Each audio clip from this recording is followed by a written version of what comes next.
Hello everyone, and so if you're thinking about flipping your classroom or doing any kind of instructional video, there's a few things you want to keep in mind. As this picture implies, one of those things is you want to make sure you don't lose your kids. And the biggest way that that's going to happen is if you think they saw your video but they really didn't. And so we want to have a system in place to account for that. And we also want to have a way we can ask the kids questions to make sure they understood the material. And finally, we want a place for them to be able to ask us questions. And that can be a really nice thing because we can take those video questions and make a bridge from video world back into the classroom, and we can answer those questions live. And so the way I've found to be an effective way to do all three of those things is through a Google form. And I'm going to show you how to make one of those in just a moment. But first, for those of you considering doing content-based instruction, here's a few things you can consider as you figure out how you want to set that up for yourself. I've got a sample here that I call Economy 101. Why are things so expensive? And so you can contemplate that picture. Would we ever spend $100 billion on 3 eggs in the United States? Could we ever get to that point? This is a picture from Zimbabwe back in the 90s. And so I would go ahead and have an objective and be really clear about your objective. And then I would also, I suppose the how for this is the nature of what this is direct instruction. But then for, just to give you an idea, so used to teach chemistry, and so the relevancy piece for the economy and chemistry might not be so obvious, but the first chemists were called alchemists, and they were also the first counterfeiters, and what they were doing is they were trying to figure out how to make gold out of other various things, mostly lead. But gold is real money, and it has been for thousands of years, and the money that we use in our current economy is not real money.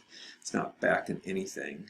And so I would go ahead and set up a note structure, and I have my Cornell essential question there, and you can choose how much or how little you're going to give the students. I might give them more depending on the group. But the nice thing about the video is that they can just hit pause and they can jot it all down, and they can maybe add notes as you go through the different slides. So moving along, you can feel free to hit pause and contemplate this. It is true that in 1950 a loaf of bread cost 19 cents, and today, what is it, $4.50, $5? And if you do the math, that's an over 2,000% increase in the price of bread, which is incredible, one lifetime. So what's going on? That is inflation.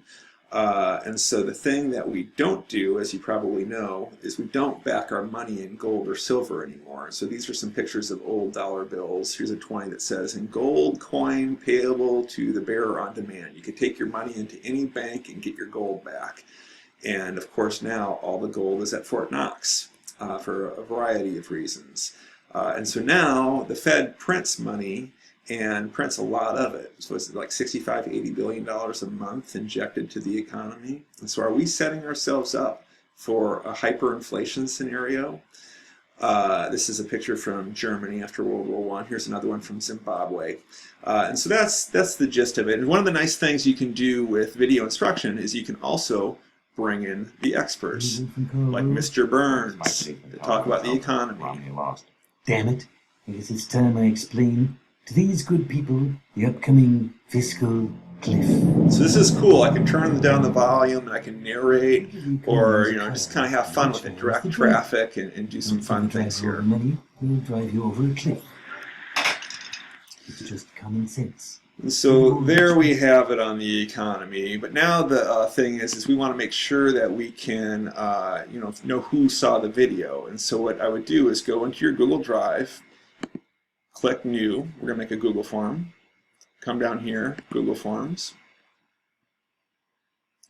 I'm going to title this one Economy 101. And I'm going to ask some important questions like, what is your name? And first, I'll make that a short answer question, not multiple choice. And then, what is the difference between fiat currency and real? Maybe that's multiple choice. And then I'll ask a question maybe about quantitative easing. And then most importantly, I'm going to ask a question. I can't get my thing anymore. I'm going to make this question. Do you have any questions about the material? My little webcam's over the top of my button there.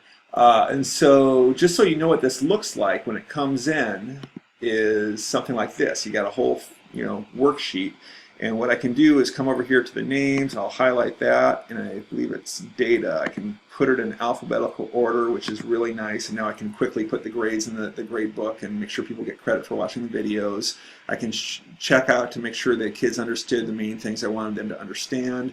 And then you can see over here I've got a handful of questions in the margin that I can bring back into the classroom and talk about it in class, and that's a really nice thing. And so the next video is going to be a way for you to show you how to get the link for the Google form and the link for the instructional video in a place that the kids can easily access it, so it makes your course seamless. But thank you for watching this video, and we'll see you again here in a second. Signing off.